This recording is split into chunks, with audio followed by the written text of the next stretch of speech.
Olá, estrategistas, tudo bem? O meu nome é Ana, eu sou parte da equipe de Ginecologia do Estratégia. Estou aqui hoje com o professor Carlos, professor da Ginecologia do Estratégia, para mais um dos nossos podcasts de ginecologia. Hoje o nosso tema vai ser amenorreias. Legal, Ana. Muito bom falar sobre esse tema, um tema que gera muitas dúvidas na nossa vida como ginecologistas, talvez sejam os casos mais difíceis. E para a prova, sem dúvida, um tema muito importante, está entre os 5 temas que mais aparecem. Com certeza vai ter uma questão na prova sobre amenorreias, né? Com certeza vai aparecer. Assim, se você fizer uma prova só, talvez mas se você fizer mais de uma, com certeza vai aparecer. E acho que a gente poderia começar conceituando um pouquinho, né? Um tema que causa dúvidas, tem divergência até entre a literatura, né? Dependendo da definição que a banca utilize. É bem legal lembrar que a amenorreia, ela é a ausência de menstruação. Então, essa é a definição de amenorreia, né? Então, ela é um sintoma de alguma doença. A gente vai precisar investigar qual é a doença que está causando essa amenorreia. E a primeira grande coisa que a gente tem que fazer quando a gente vai falar de amenorreia é dividir na amenorreia primária, que é aquela paciente que nunca teve menstruação, e a amenorreia secundária, que é aquela paciente que já teve a menarca e em algum momento parou de menstruar. Exato. E aí o que você falou de divergência é bem importante, principalmente quando a gente fala de amenorreia primária, porque a Febrasgo, ela usa idades diferentes do que a definição clássica mais do Williams. Então ela fala o seguinte para a amenorreia primária, que se a paciente chegou aos 13 anos sem menstruar e sem caracteres sexuais secundários, já caracteriza uma amenorreia primária. E aí se ela chegar aos 15 anos, mesmo que ela tenha caracteres sexuais secundários, é uma amenorreia primária. E a diferença é que o Williams fala em 14 e 16 anos, então né? Essa é uma divergência que a gente tem na literatura. Uma coisa outra que é muito importante quando a gente está estudando, né, sobre amenorreias é a gente entender como que os diferentes partes, né, do eixo hipotálamo, hipófise ovariano influenciam, como que eles podem estar relacionados com a fisiopatologia da amenorreia, né? Eu acho que todo tema que a gente vai estudar em ginecologia endócrina acaba sendo importante a gente relembrar esses conceitos aí de endocrinologia reprodutiva, de ciclo menstrual, né? Então a gente tem que lembrar que no eixo hipotálamo, hipófise, ovário, a gente vai ter um correto funcionamento para que a paciente menstrue. Se algum desses pontinhos aí não estiver funcionando direito, a gente pode ter uma amenorreia. E quando a gente fala de amenorreia, a gente adiciona mais um pontinho, né? Então a gente fala hipotálamo, hipófise, ovário e também útero e vagina, que quando a gente vai estudar ciclo menstrual, a gente não pensa nele, né? Então a gente fala que o compartimento 1 é útero e vagina, o compartimento 2 são os ovários, o compartimento 3 representa a hipófise e o compartimento 4 representa o hipotálamo. E para paciente não menstruar, a gente tem que entender onde está o problema. Qualquer um desses eixos, desses blocos aí do eixo com problema podem gerar uma amenorreia. Pode ter, em qualquer uma dessas partes, pode ter algum problema, né? De causas mais frequentes, a gente poderia citar, por exemplo, as causas do compartimento 1, útero-ovarianas. A gente começa pensando nas anomalias millerianas, que a gente vai até comentar mais pra frente, ímen perfurado, outro queridinho de prova, ovário, já vamos para digenesias gonadais, para as amenorreias primárias. E na secundária pensando em SOP e insuficiência prematura, né? Exato. Em relação também a parte das amenorreias primárias, a gente tem que lembrar do desenvolvimento puberal esperado, porque uma das nossas padrões para avaliar é principalmente a presença de caracteres sexuais secundários, né? Nisso a gente tem que pensar no desenvolvimento telarca, pubarca, menarca, em geral segue essa ordem, né? TPM, que a gente deixa de dica, né? E acho que principalmente tem que lembrar de olhar o desenvolvimento mamário, especialmente, né? Que o desenvolvimento das mamas é um sinal pra gente que tem ação estrogênica. Exato, porque às vezes a gente fala de pilificação, mas como a pilificação depende de uma ativação da adrenal, ela não é tão importante nesse ponto. Ela pode ajudar a diferenciar algumas patologias, mas o que vai falar pra gente, olha, o eixo está funcionando, é o desenvolvimento mamário, né? É a telarca, que é o marco do desenvolvimento puberal. Então, para estudar a amenorreia primária, pintou uma questão na prova, bate o olho, tem ou não tem mama. Então, vê lá o estádio de Turner, né? Então, se for M1, não tem nada de desenvolvimento. Qualquer outro estádio, você já pode falar que tem desenvolvimento, e isso vai ser uma grande diferenciação aí quando você for pensar nas hipóteses diagnósticas para essa amenorreia. É um dos primeiros pontos, né, que a gente tem que procurar para definir a etiologia dessa Fica mais amenorreia. fácil para você ler a questão se você fizer essa divisão entre ter ou não ter desenvolvimento mamário, né? Que seriam os caracteres sexuais secundários. Já de cara, né? Acho que das amenorreias primárias, a primeira causa que a gente sempre pensa, que sempre aparece em prova, são as síndromes, as anomalias millerianas, né? Dentre elas, acho que a principal, a que sempre aparece bastante, é a síndrome de Rokitansky. E a síndrome de Rokitansky costuma andar em parceria com a síndrome de Morris, né?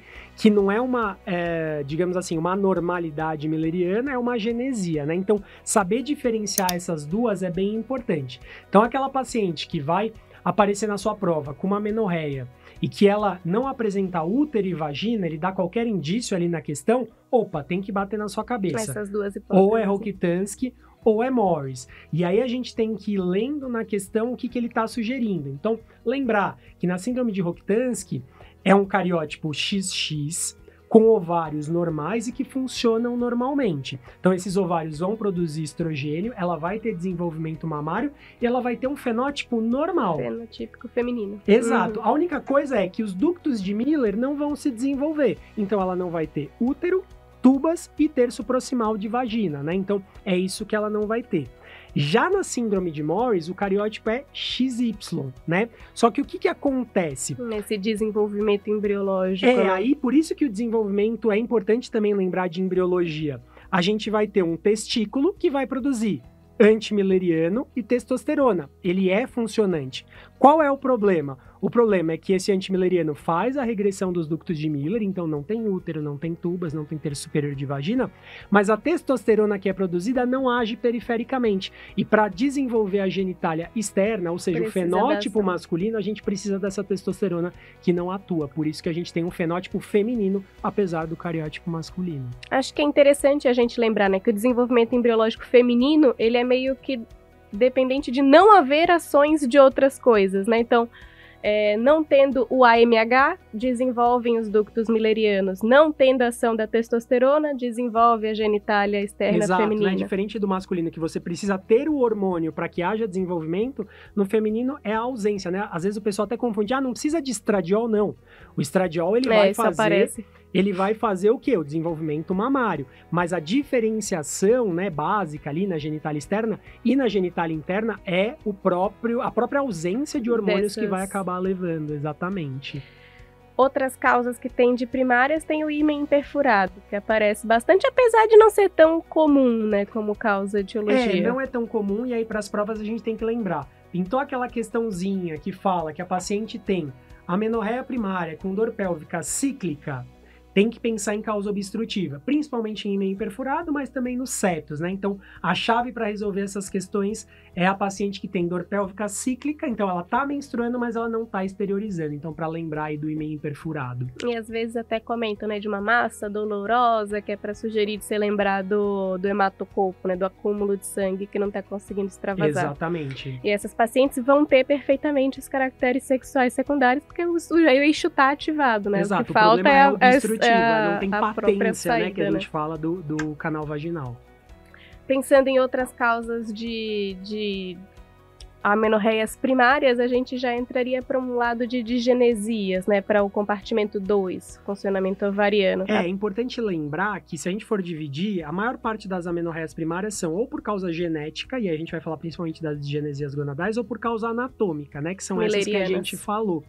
Então, quando a gente fala de causas genéticas, com certeza a digenesia gonadal é disparada, a mais importante e também a que é mais cobrada em prova, né?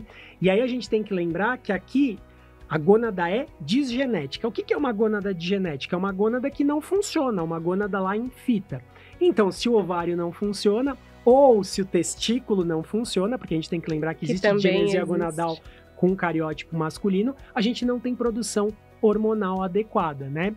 E aí é importante lembrar que das disgenesias gonadais a gente vai definir qual é pelo cariótipo. Então, como que vai se apresentar? Então, uma amenorreia primária, sem caracteres sexuais secundários, não vai ter desenvolvimento de mama, porque o ovário não está produzindo estrogênio, exato. E aí, como o sistema nervoso tá ok, a gonadotrofina, que é o FSH, vai elevar para tentar fazer esse ovário produzir, mas esse ovário não consegue produzir.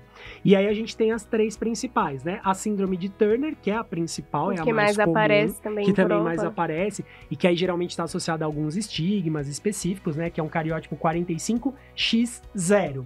E a gente tem as digenesias gonadais puras, né? Que a gente pode ter com cariótipo XX, né? Ou XY, que a gente também pode chamar de síndrome de Swyer. Exatamente. E os estigmas da síndrome de Turner, a gente tem, por exemplo, pescoço alado, nervos hiperpigmentados, a paciente geralmente tem baixa estatura, né? E estigmas de Turner são uma indicação, inclusive, de pesquisa, né? De potencial considerar uma amenorreia primária mesmo antes da paciente se enquadrar naquela questão dos 13, 15 anos. A Febrasgo orienta você, se a paciente tem estigmas de Turner, você investigar uma amenorreia primária, mesmo que ela ainda não tenha fechado os critérios que a gente comentou anteriormente. É isso mesmo. Em relação a causas agora de sistema nervoso central, a gente já começa a pensar em causas hipofisárias, hipotalâmicas. Para as causas hipotalâmicas, a gente teria, por exemplo, a síndrome de Kalman. Geralmente quando a gente fala de amenorreia primária em prova, a gente vai pular a causa hipofisária. É muito raro cair alguma coisa. Claro que podem ter tumores aí, mas as bancas não gostam. Geralmente é hipotalâmico, ovariano ou útero-vagina, né? Exatamente. Então eles vão pular a causa hipofisária e isso vai ficar para amenorreia secundária.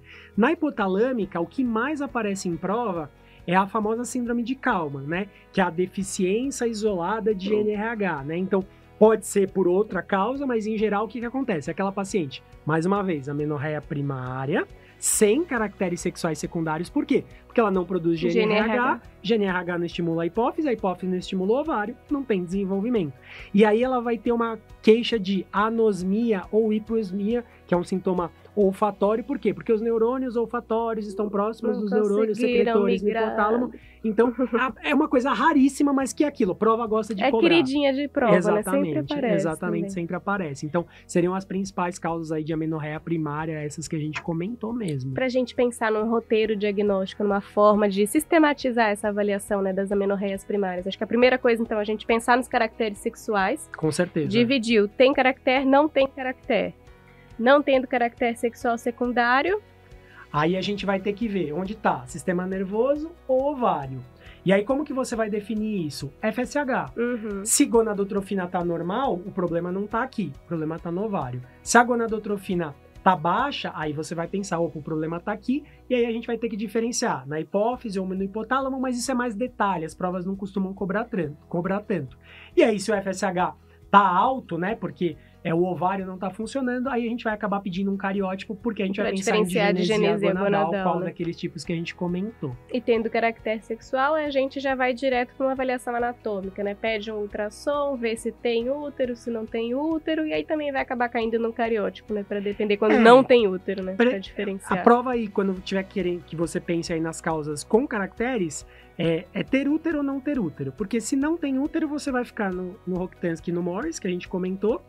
Se tem útero, aí você vai pensar ou numa causa obstrutiva, ou, assim, é raro aparecer em prova, numa causa de amenorreia secundária. Uma paciente que já é anovulatória desde o início da sua vida. Pode ser uma SOP, pode ser que ela é uma ginasta que pratica muita atividade física, e aí ela tem uma amenorreia hipotalâmica, mas é uma amenorreia primária. Mas isso é mais raro de aparecer em prova mesmo. Geralmente eles seguem um roteirinho um pouco mais bonitinho, né? Exato, né? Que não é o que às vezes a gente vê na prática clínica, mas na prova eles acabam seguindo, até porque já é um tema difícil, né? É um tema bem complexo, né? Com Tem certeza, bastante coisa pra ponderar aí junto. Com certeza. E pensando nas secundárias, aí a gente tem uma outra definição também, né, de amenorreia secundária. Exato. E aí, então, a amenorreia secundária é aquela paciente que já menstruou e parou de menstruar. O que a gente tem como uma definição mais clássica, que se a paciente tem ciclos regulares, ou seja, ela menstrua pelo menos uma vez por mês, né? Vamos tentar nisso. Ela ficou 3 ciclos, ou seja, 3 meses sem menstruar, amenorreia secundária.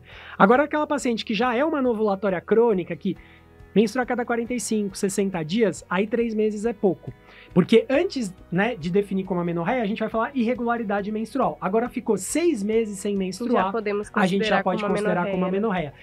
E assim, vale lembrar que você vai ver que em prova, às vezes eles vão querer que você pense em amenorreia e tem só 2 meses. Então assim, não briga com a questão Tem que também. seguir o que a questão Exato, tá te pedindo não adianta. também, Às né? vezes, mas não é a definição, tá 5 meses. Não, ele quer que você pense em amenorreia, a questão é de Ele tá com as amenorreia. alternativas voltadas para uma amenorreia, né? Não vai briga ter com o a que questão, responder. Se não for isso. exatamente, não dá pra ficar brigando com a questão mesmo. E aí, pensando em causas canaliculares, né, parte do sistema de saída, a gente começa a pensar até em amenorreias ligadas à parte obstétrica, né?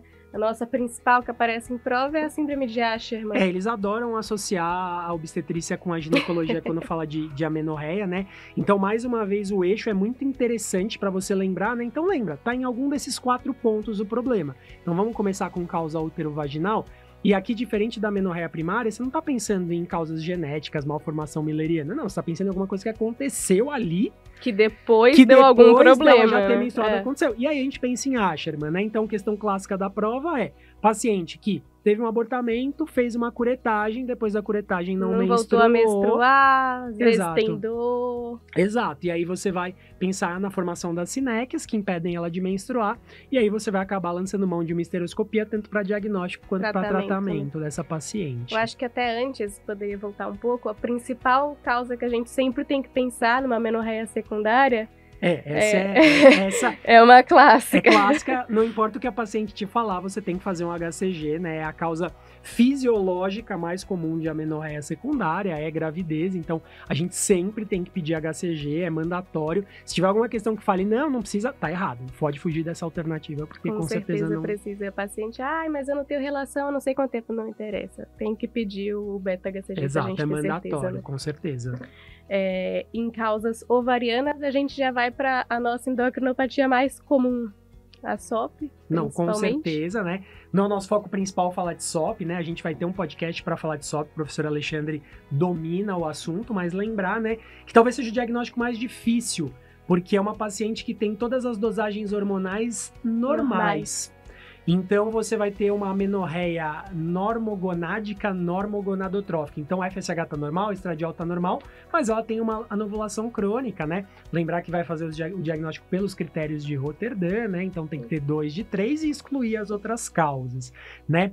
Mas aí, quando a gente fala de amenorreia secundária por causa ovariana, a gente tem sempre que lembrar da insuficiência ovariana prematura, ou menopausa precoce, ou falência ovariana prematura, vai depender aí da banca que você for prestar, como eles vão cobrar, que aí é aquela paciente que tem uma menopausa antes dos 40 anos de idade, né? Então, geralmente, a paciente que na questão vai aparecer com uma amenorreia secundária associada a sintomas climatéricos, paciente que queixa de fogacho, secura, sempre aparece, né, na questão alguma dicasinha para direcionar. E aí essa paciente vai ter um FSH alto, igual uma paciente menopausada. Por quê? Porque falência de ovário não produz, a gente tenta ali, o sistema nervoso da mulher tenta estimular, então o FSH vai estar elevado. Lembrando que até o diagnóstico ele é feito por duas dosagens acima de 25, né? Exato, com intervalo de 1 mês entre as dosagens. Antigamente se falava 40, mas a definição mais atual é de 25 atualmente. Isso tem aparecido também nas questões, esse novo valor de corte. Já faz algum tempo, mas como às vezes as bancas não se atualizam, né? A gente sofre com isso. Então você pode encontrar às vezes 40 ali como corte, mas ele vai por um valor que não deixe dúvidas também, né? E a nossa outra amenorreia associada, né, com a obstetrícia é a síndrome de Sheehan. Com certeza, né? Lembrar que aí a gente está falando de uma amenorreia hipofisária. Então falamos ali útero, vagina, ovário, subimos mais um pouquinho, falamos de amenorreia hipofisária, né? Que a gente pulou na um pouco na amenorreia primária, mas agora né? aparece. Mas agora aparece, e aí é aquele quadro clássico. Paciente que teve um choque hipovolêmico no parto, hemorragia puerperal, um DPP, uma hemorragia puerperal, e aí ela evolui com uma amenorreia depois do parto.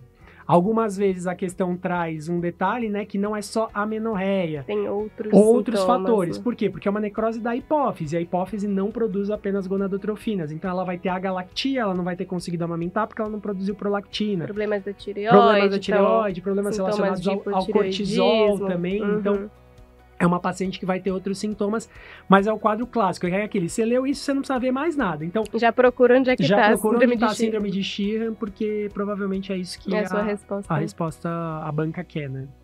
E as hipotalâmicas são bem parecidas, né, com as causas de amenorreia primária. Então, aquela paciente com muito estresse, algum transtorno alimentar, exercício extenuante, tudo isso que afeta, né, a pulsatilidade do GNRH pode também ser uma causa de amenorreia hipotalâmica. E as questões gostam muito de cobrar isso, né? Pacientes aí, até porque hoje em dia é muito comum ter pacientes atletas amadoras ou até de alto rendimento, e aí você vê aquela paciente que tem algum dado de história ali que vai te falar, opa, ela tem algum transtorno alimentar, ou ela tá passando por um estresse, ou ela é uma atleta, correu uma maratona. Geralmente é isso que a prova vai trazer e vai te perguntar qual é a causa dessa amenorreia, né? E aí é uma amenorreia hipotalâmica, que a gente fala que é uma amenorreia funcional. Às vezes eles até escondem na questão, né? Colocam um IMC muito baixo e aí para você pegar a dica que isso é a correlação de dar uma alteração hipotalâmica. Exato, ela tem ali talvez uma dieta restritiva, um transtorno alimentar, né? E acho que vale lembrar, né? A gente falou das hipofisárias, que é algo também que aparece bastante e tem uma interface com a endócrino, é a hiperprolactinemia, né? Que é uma causa importante, principalmente nas provas, vai estar associada ali a paciente que é usuária de alguma medicação ali, que aumenta a produção de prolactina, né? E aí lembrar, né? A prolactina e a dopamina são dois hormônios aí que caminham juntos, então quando eleva a prolactina, eleva a dopamina acaba inibindo também, né? O eixo hipotálamo, hipófise, ovário, a gente tem esse tipo de amenorreia. Lembrar dos principais remédios, né? Então, principalmente remédios psiquiátricos, antipsicóticos. Né? Risperidona. E um clássico é metoclopramida, né? Plasil, que na prova não aparece tanto, mas é algo que para a vida é sempre importante lembrar que a paciente pode ter hiperprolactinemia. E aí entra nas questões do ALE de doenças benignas, né? De galactorreia também, que podem aparecer em prova pro pessoal. Como diferencial também. Exato. Em relação à investigação etiológica, um roteiro diagnóstico quando a gente está diante de uma amenorreia secundária, tem alguma dica, alguma coisa que é legal da gente pensar? Aqui fica bem diferente da amenorreia primária, né? Porque na amenorreia primária a gente tem que pensar em causas aí anatômicas mais importantes, causas genéticas, cariótipo. Aqui a gente tem 4 exames base, que precisa pedir sempre, guarda 4 exames, se a prova trouxer ou não trouxer, pensa neles. Então o primeiro que a gente já falou, HCG, descartar a gravidez é a primeira coisa. Então, descartei gravidez, aí a gente vai dosar 3 exames. TSH, prolactina e FSH, né? Então, tireoidopatias podem alterar a secreção pulsátil de GNRH também por elevar secundariamente a prolactina, né? Então, primeiro, tem tireoidopatia, trata a tireoidopatia, resolvo a amenorreia.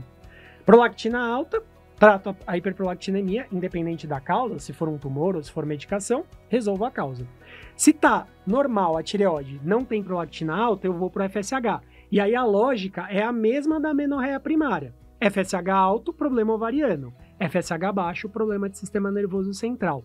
Não cai tanto em prova, mas para pensar em amenorreia secundária com FSH baixo, tumores, né? Então, tumores hipotalâmicos e hipofisários é o que a gente mais vai ter. Quando o FSH tá alto, aí você vai pensar em causa ovariana, a falência ovariana prematura que a gente pensou. E aí a grande dificuldade é quando vem tudo normal, né? Em geral, para a prova, pensa em SOP. É o mais provável. Mas, por exemplo, pode ser um Asherman, né? Provavelmente a história vai trazer outros comemorativos, mas você pode pensar também numa síndrome de Asherman. E aí tem uma coisa que, assim, do ponto de vista de prova eles adoram, mas do ponto de vista de prática clínica não faz muito sentido, é teste de progesterona e teste de estrogênio, né? Então você vai dar os hormônios para ver se a paciente sangra, né? Então você começa com o teste da progesterona, que aí você fornece a progesterona e avalia se depois ela sangrou simulando como se fosse uma paciente que não estava ovulando e você deu a progesterona, para ver se isso vai resolver. Porque se a paciente é anovulatória, o problema dela é não produzir progesterona porque ela não ovula. Dei progesterona, ela tem um endométrio que prolifera. Vai ovular, ela vai sangrar, vai menstruar. Exatamente. Aí não sangrou, a gente parte pro próximo passo. Que é o estrogênio com a progesterona. Fazendo os dois, mesmo assim, ela deveria sangrar, né? Se a única hipótese de uma paciente que eu tô dando tudo pra ela, né? Então eu tô dando estrogênio pra proliferar, tô dando a progesterona e suspendendo, a única chance dela não menstruar é se ela tiver alguma obstrução. Na prática, não é bem assim, mas na prova é isso. Então, teste de progesterona e estrogênio negativo, não sangrou, é causa canalicular, a gente vai pensar em Asherman. Agora, veio positivo, sangrou, aí você vai ter que continuar a investigação, mas em geral a prova vai parar por aqui, não vai entrar nos casos de exceção, né? Porque são as coisas mais clássicas, exatamente. Sim. acho que a gente deu uma bela discutida, uma boa conversada, né, nos principais temas, assuntos que caem. Acho que sim, acho que a gente varreu tudo que é bem importante sobre esse assunto, assim, tudo que é mais cobrado. Claro que pode aparecer uma picuinha ou outra, mas é a exceção, né? Então acho que a gente varreu bem aí as principais causas, as definições que aparecem em prova, com certeza. Bom, obrigada, Carlos. Obrigada, pessoal. Espero que vocês tenham gostado. Estamos aqui para o próximo podcast. Até mais.